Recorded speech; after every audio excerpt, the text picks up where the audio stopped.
Okay, നമുക്ക് next question നോക്കാം. The sub classification of sedimentary rocks: A volcanic and plutonic, B mechanical, chemical, organic, C intrusive, extrusive, D stratified, unstratified. നമുക്ക് detail ആയിട്ട് നോക്കാം എങ്ങനെയാണ് classification. Okay, first നമുക്ക് നോക്കാം sedimentary rock.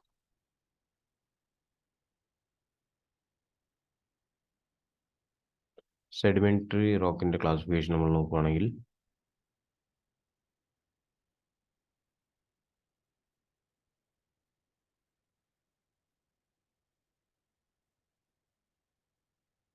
മൂന്നാണ് important ആയിട്ടുള്ള ക്ലാസിഫിക്കേഷൻ. ഓക്കെ,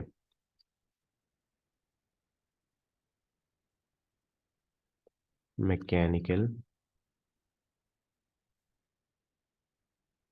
അതേപോലെ കെമിക്കൽ, കെമിക്കൽ, അതേപോലെ ഓർഗാനിക് സെഡിമെന്ററി റോക്ക്. ഇതിന്റെ എക്സാമ്പിൾ നമ്മൾ ഓർത്തിരിക്കണം. മെക്കാനിക്കലിന്റെ ആണെങ്കിൽ ഷെയിൽ, ഓക്കെ. കെമിക്കൽ ആണെങ്കിൽ ലൈംസ്റ്റോൺ, ഓക്കെ. ഓർഗാനിക് ആണെങ്കിൽ ഷെർട്ട്, ഓക്കെ, CHERT.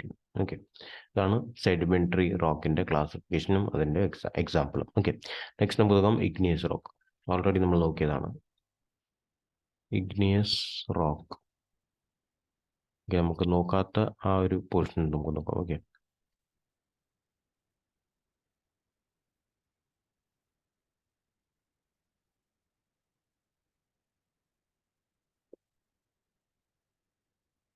എക്സ്ട്രൂസീവ്, അതേപോലെ intrusive. Extrusive, intrusive. Extrusive example ആണ് ബസാൾട്ട്. ഓക്കെ, ഇൻട്രൂസീവ് എക്സാമ്പിൾ ആണ് ഗ്രാനൈറ്റ്. ഓക്കെ, നെക്സ്റ്റ് നമുക്ക് നോക്കാം മെറ്റമോർഫിക് റോക്കിന്റെ.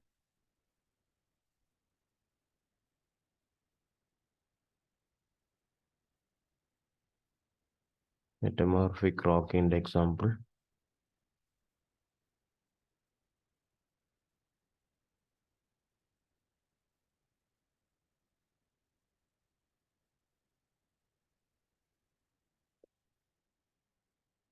ഫോലിയേറ്റഡ്, ഓൾറെഡി നമ്മൾ നോക്കിയതാണ്. അതേപോലെ non foliated, foliated and non foliated. ഫോലിയേറ്റഡിന്റെ എക്സാമ്പിൾ സ്ലേറ്റ്, ലേയേഴ്സ് നമുക്ക് കാണാൻ പറ്റും. ഓക്കെ, നോൺ ഫോലിയേറ്റഡിന്റെ എക്സാമ്പിൾ മാൾ, ഓക്കെ, ലേയേഴ്സ് നമുക്ക് ഒബ്സർവ് കിട്ടത്തില്ല. ഓക്കെ, അപ്പോൾ ഇതാണ് നമുക്ക് നമ്പർ ഓഫ് ക്ലാസിഫിക്കേഷൻ നമുക്ക് വരുന്നത്. ഓക്കെ, അപ്പോൾ ഇനി നമുക്ക് ക്വസ്റ്റ്യൻ നോക്കാം. Sub classification of sedimentary rock ആണ് ചോദിച്ചിട്ടുള്ളത്. അപ്പോൾ ഏതാണ് കറക്റ്റ് ആയിട്ടുള്ള ആൻസർ വരുന്നത്? നമ്മൾ ഓൾറെഡി നോക്കി എന്താണ് മെക്കാനിക്കൽ, കെമിക്കൽ, ഓർഗാനിക്. അതിന്റെ എക്സാമ്പിൾസും ഇമ്പോർട്ടൻസ് ആണ്. ക്ലിയർ ആണല്ലോ? Okay, next question. Following stone is suitable for dam proofing: A slate, B marble, C laterite, D granite. Okay, dam പ്രൂഫിങ്ങിന് സൂട്ടബിൾ ആയിട്ടുള്ള സ്റ്റോൺ ആണ് ചോദിച്ചിട്ടുള്ളത്. ഓക്കെ, അപ്പോൾ ഡാം പ്രൂഫിംഗ് നമ്മൾ ജനറലി എന്താണ് പർപ്പസ്? ടു പ്രിവെന്റ് വാട്ടർ അല്ലെങ്കിൽ to prevent moisture to raise up. Okay, അപ്പോൾ moisture കണ്ടന്റിനെ പ്രിവെന്റ് ചെയ്യാൻ നമ്മളൊരു നമുക്കൊരു പ്രൂഫിംഗ് കൊടുക്കണം. അതിനാണ് നമ്മൾ ഡാം പ്രൂഫിംഗ് എന്ന് പറയുന്നത്. ഓക്കെ, അപ്പം മോയ്സ്ചർ കണ്ടന്റിന്റെ അല്ലെങ്കിൽ മോയ്സ്ചർ കണ്ടന്റിന്റെ ഫ്ലോയിനെ നമുക്ക് തടയാൻ വേണ്ടി നമുക്ക് എന്തെങ്കിലും ഒരു മെറ്റീരിയൽ നമ്മൾ പ്രൊവൈഡ് ചെയ്യണം. അതിനാണ് നമ്മൾ ഡാം പ്രൂഫിംഗ് എന്ന പ്രോസസ് നമ്മൾ പറയുന്നത്. നമ്പർ ഓഫ് മെറ്റീരിയൽ നമുക്ക് പ്രൊവൈഡ് ചെയ്യാൻ പറ്റും. ഫോർ എക്സാമ്പിൾ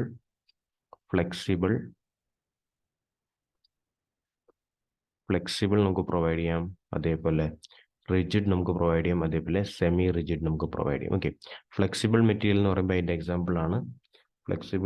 എക്സാമ്പിൾ ആണ് നമ്മുടെ വിനൈൽ അല്ലെങ്കിൽ ബ്യൂട്ടൈൽ ക്ലോറൈഡ്, അതേപോലെ നമ്മുടെ ബിറ്റുമിൻ. ഓക്കെ, അതേപോലെ നമ്മുടെ ബിറ്റുമിൻ നമ്മുടെ ഫ്ലെക്സിബിൾ ഡാം പ്രൂഫിന്റെ എക്സാമ്പിൾ ആണ്. ഓക്കെ, അതേപോലെ റിജിഡിന്റെ ആണെങ്കിൽ സ്ലേറ്റ്, അതേപോലെ concrete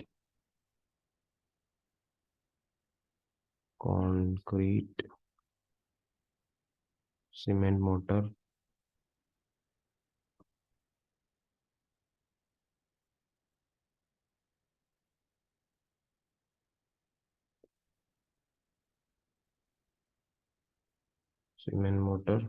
ഇതൊക്കെ നമ്മുടെ എന്താണ് റിജിഡ് ഡാം പ്രൂഫിംഗ് മെറ്റീരിയലിന്റെ എക്സാമ്പിൾ ആണ്. ഓക്കെ, സ്ലേറ്റ്, അതേപോലെ സിമെന്റ് മോട്ടർ, അതേപോലെ കോൺക്രീറ്റ്. ഓക്കെ, പിന്നെ നമ്മൾ സെമി റിജിഡ് ആണെങ്കിൽ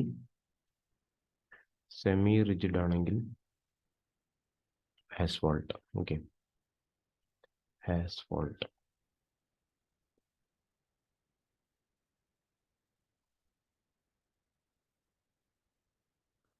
ഓക്കെ, സെമി റിജിഡ് ആണെങ്കിൽ ആസ്ഫാൾട്ട് ആണ് ഇതിന്റെ എക്സാമ്പിൾ. ഓക്കെ, അപ്പോൾ ഇവിടെ നമ്മൾ ചോദിച്ചിരുന്നത് എന്താണ്?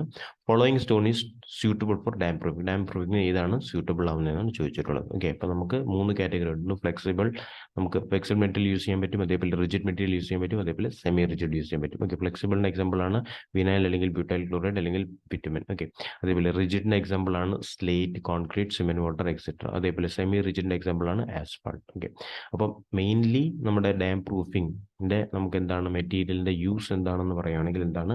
To reduce the flow of moisture, അല്ലെങ്കിൽ മോയ്സ്ചറിന് കണ്ടന്റിനെ റെഡ്യൂസ് ചെയ്യുന്ന ഒരു മെത്തഡോളജിയാണ് ഡാം പ്രൂഫിംഗ് നമ്മളെ പ്രൊവൈഡ് ചെയ്യുന്നത്. ഓക്കെ, അപ്പോൾ അതിന്റെ നമ്പർ ഓഫ് മെറ്റീരിയൽസ് നമ്മൾ പ്രൊവൈഡ് ചെയ്യും, അതാണ് നമ്മൾ നോക്കിയത്. 3 കാറ്റഗറീസ്. ക്ലിയർ ആണല്ലോ? അപ്പോൾ ഇവിടെ ആൻസർ ഇതായിരിക്കും.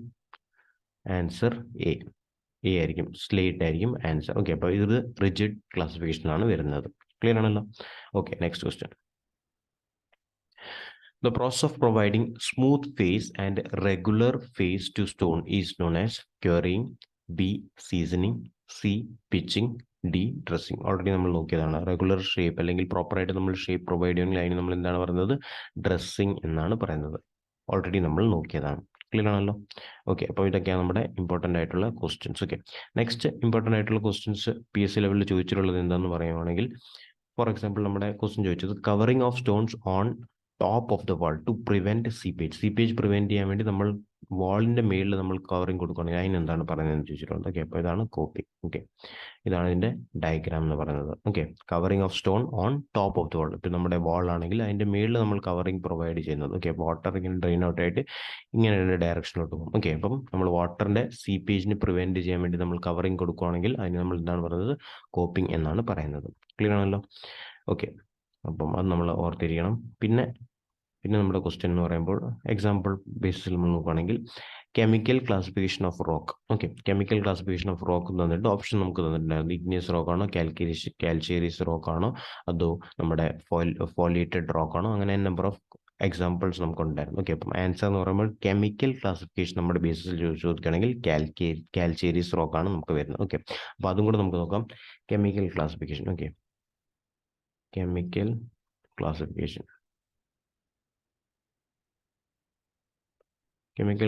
നമ്മൾ നോക്കുകയാണെങ്കിൽ സിലീഷ്യസ് റോക്ക് ഉണ്ട്.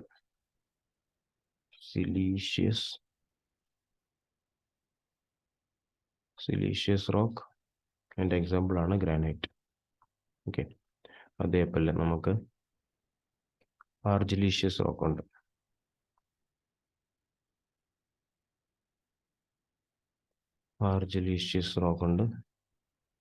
ഓക്കെ, സിലീഷ്യസ് റോക്ക് ഉണ്ട്, ആർജിലീഷ്യസ് റോക്ക് ഉണ്ട്. ഓക്കെ,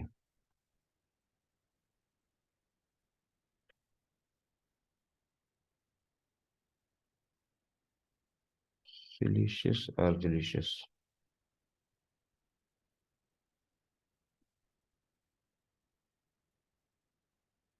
ആർജിലീഷ്യസിന്റെ എക്സാമ്പിൾ ആണ് ലാറ്ററൈറ്റ്. ഓക്കെ, സിലീഷ്യസിന്റെ എക്സാമ്പിൾ ആണ് ഗ്രാനൈറ്റ്.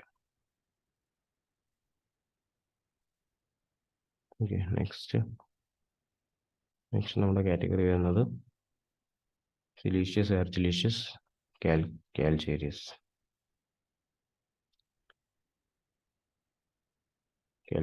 ഓക്കെ, അതിൻ്റെ എക്സാമ്പിൾ ആണ് മാർബിൾ. ഓക്കെ, കാൽഷ്യരീസിൻ്റെ എക്സാമ്പിളാണ് മാർബിൾ. ഓക്കെ, അപ്പോൾ എക്സാമ്പിളിൽ PSC ബേസിൽ എക്സാമ്പിളിൽ കെമിക്കൽ ക്ലാസിഫിക്കേഷൻ ഓഫ് റോക്കിൻ്റെ ബേസിൽ നമ്മൾ നോക്കുകയാണെങ്കിൽ എന്താണ് കാൽഷ്യരീസ് ആണ്. അതേപോലെ അതിൻ്റെ എക്സാമ്പിൾ നമ്മൾ നോക്കുകയാണെങ്കിൽ മാർബിൾ ആണ്. ഓക്കെ, അപ്പോൾ ഇങ്ങനെ ചോദിച്ചിട്ടുണ്ട് എന്താണ് മാർബിൾ അല്ലെങ്കിൽ കെമിക്കലി ഒപ്റ്റെയിൻ ചെയ്യുന്ന റോക്ക് എങ്ങനെയാണ്, അല്ലെങ്കിൽ ജിയോഗ്രാഫിക്കലി ഒപ്റ്റെയിൻ ചെയ്യുന്ന റോക്കിൻ്റെ എക്സാമ്പിൾ മാർബിൾ ആണ്. ഓക്കെ, അത് ഏതിൻ്റെ കാറ്റഗറിയാണ്, മെറ്റമോർഫിക് റോക്ക് ആണ്. ഓക്കെ, അത് നമുക്ക് ഓൾറെഡി അറിയുന്നതാണ്. ഓക്കെ, അതേപോലെ മാർബിൾ എന്ന് പറയുന്നത് കാൽഷ്യരീസ് റോക്കിൻ്റെ എക്സാമ്പിൾ ആണെന്ന് മനസ്സിലാക്കണം. ഓക്കെ, അപ്പോൾ കെമിക്കൽ ക്ലാസിഫിക്കേഷൻ സിലീഷ്യസ് ഉണ്ട്, ആർജിലീഷ്യസ് ഉണ്ട്, അതേപോലെ കാൽഷ്യരീസ് ഉണ്ട്. അതിൻ്റെ എക്സാമ്പിൾ നമ്മൾ ഇമ്പോർട്ടൻ്റ് ആയിട്ട് ഓർത്തിരിക്കണം. ഓക്കെ, പിന്നെ ഇമ്പോർട്ടൻ്റ് ആയിട്ടുള്ള എക്സാമ്പിൾ വേറെ ഓർക്കേണ്ടത് ഇതാണ്. ഓക്കെ, ആർജിലീഷ്യസിൻ്റെ എക്സാമ്പിൾ ലാറ്ററൈറ്റ് ആണ്. ഓക്കെ, ആർജിലീഷ്യസിൻ്റെ എക്സാമ്പിൾ ലാറ്ററൈറ്റ് ആണ്. അതും എക്സാംസിൽ ചോദിച്ചിട്ടുള്ളതാണ്.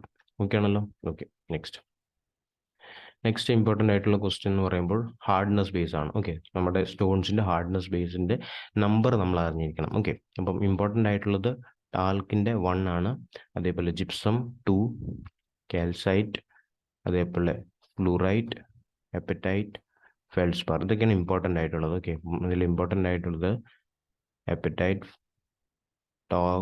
ടാൽക്കും ജിപ്സവും. ഓക്കെ, പിന്നെ കോഡ്സ് ഇമ്പോർട്ടൻ്റ് ആണ്, ടോപ്പാസ് അത്ര ഇമ്പോർട്ടൻ്റ് അല്ല, ഡയമണ്ട് ഇമ്പോർട്ടൻ്റ് ആണ്. ഓക്കെ, അപ്പം ഇതാണ് നമ്മൾ ഇമ്പോർട്ടൻ്റ് ആയിട്ട് ഓർത്തിരിക്കേണ്ട കാര്യം. ഓക്കെ, അപ്പോൾ ഇതാണ് ഇമ്പോർട്ടൻ്റ്. അപ്പം ഇതിൻ്റെ സ്കെയിലിൻ്റെ നമ്പറും നമ്മൾ അറിഞ്ഞിരിക്കണം. ഓക്കെ, ഹാർഡ്നെസ് ആണ്, ഹാർഡ്നെസ് സ്കെയിലിൻ്റെ നമ്പറും നമ്മൾ അറിഞ്ഞിരിക്കണം. അപ്പോൾ ഇതിൻ്റെ ബേസിൽ ക്വസ്റ്റ്യൻ ചോദിക്കാറുണ്ട്. കോഡ്സിൻ്റെ നമ്പർ എത്രയാണെന്ന് ചോദിക്കാറുണ്ട്, അല്ലെങ്കിൽ ഡയമണ്ടിൻ്റെ നമ്പർ ഹാർഡ്നെസ് നമ്പർ എത്രയാണെന്ന് ചോദിക്കാറുണ്ട് സ്കെയിലിൻ്റെ. ഓക്കെ, അപ്പം അതിൻ്റെ ബേസിൽ നമ്മൾ അറിഞ്ഞിരിക്കണം എന്തൊക്കെയാണ് different types of stones available ആയിട്ടുള്ളത്, അതേപോലെ അതിൻ്റെ കറസ്പോണ്ടിങ് ഹാർഡ്നെസ് സ്കെയിൽ എത്രയാണെന്ന് നമ്മൾ അറിഞ്ഞിരിക്കണം. ക്ലിയർ ആണല്ലോ.